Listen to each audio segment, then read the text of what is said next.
Las raíces históricas del cuento, de Vladimir Prop. El día de hoy les hablaremos sobre las premisas del cuento, pero antes es importante definir qué es el cuento, según Vladimir Prop.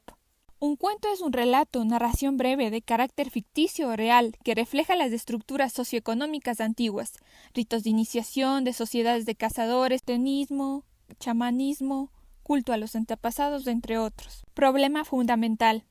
Probe explica que los cuentos tienen un problema fundamental que consiste en descubrir las fuentes del relato maravilloso en la realidad histórica, pues el estudio de la génesis de un fenómeno es el primer paso para el estudio de la historia del fenómeno.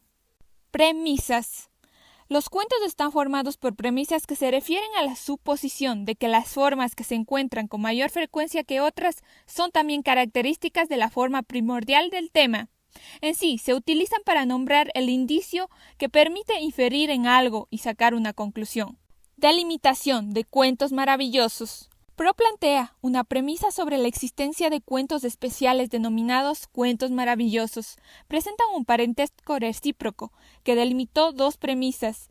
Primera, ningún tema de cuento maravilloso puede ser estudiado por sí mismo. Segunda, ningún motivo de cuento maravilloso puede ser estudiado prescindiendo de sus relaciones con el conjunto.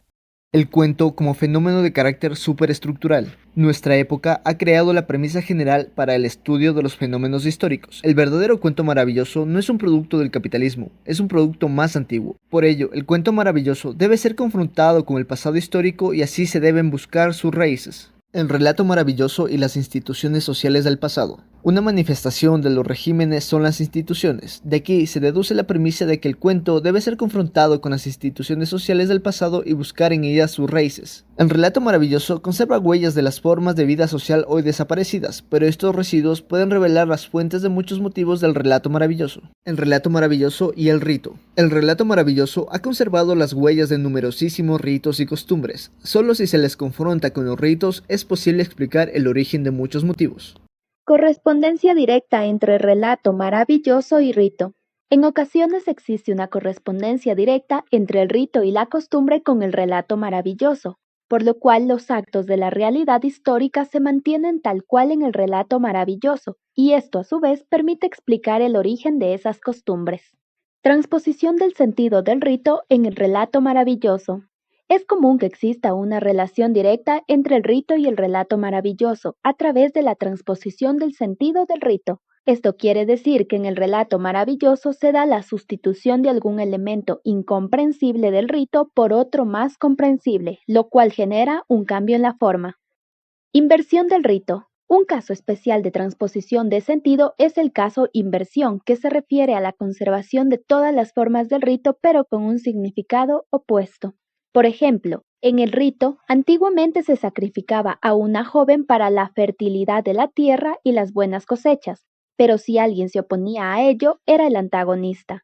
En el relato maravilloso, esa persona que salva a la joven se convierte en héroe. Así el tema nace de la negación de una realidad histórica anterior y no de su evolución. Por otra parte, el rito muere cuando cambia de sentido y nace un motivo en el relato, el cual para ser explicado necesita del rito. El relato maravilloso y el mito. Si consideramos al rito como una manifestación de la religión, el mito tampoco se puede pasar por alto. El mito y el relato maravilloso se diferencian no por su forma, sino por toda su función social, considerando de que la función del mito no siempre es la misma y depende del grado de cultura del pueblo.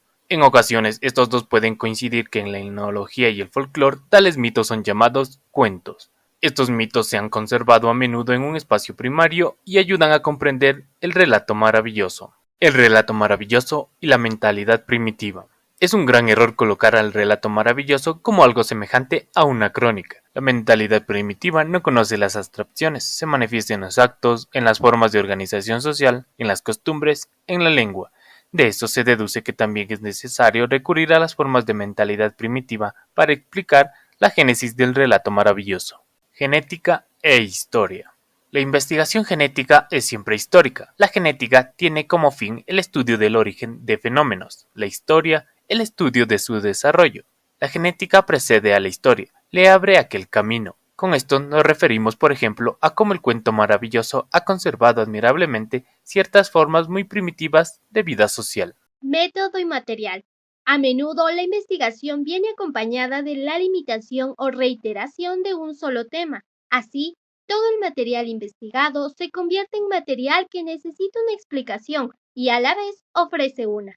De esta manera, el folclorista puede usar indiscriminadamente el material que mejor se ajuste a lo que necesita, siempre y cuando, desde el inicio, el problema haya sido bien planteado. El cuento y las formaciones posteriores a él.